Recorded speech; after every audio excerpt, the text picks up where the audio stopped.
sejr på den træning.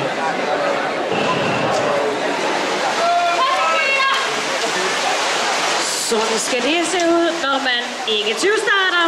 Altså banerne 1 og 2 plus 35-klassen. Rigtig godt fra starten. Lille føring til Peter Hersted Sundby. Over i plus 45-klassen, så ser det ud til at være Kim Thomsen Limfjorden, der er kommet bedst fra start sammen med bane nummer 7. Claus Thomsen fra Dragør.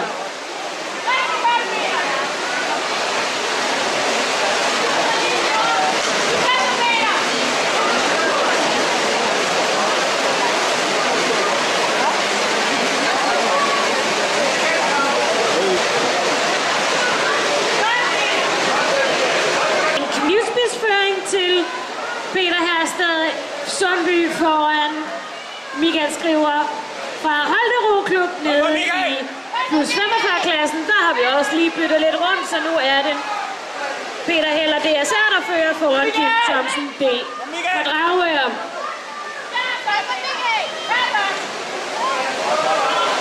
Plus 45-klassen er altså stadigvæk Peter Heller foran Claus Thomsen.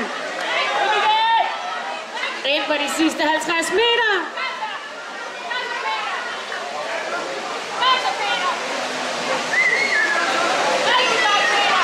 Så er det altså, at vi får i mål her.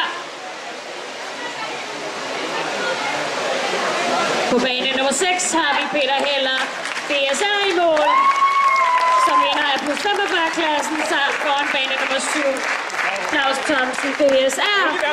I plus 35-klassen bliver det Peter Hersted foran Michael Skriver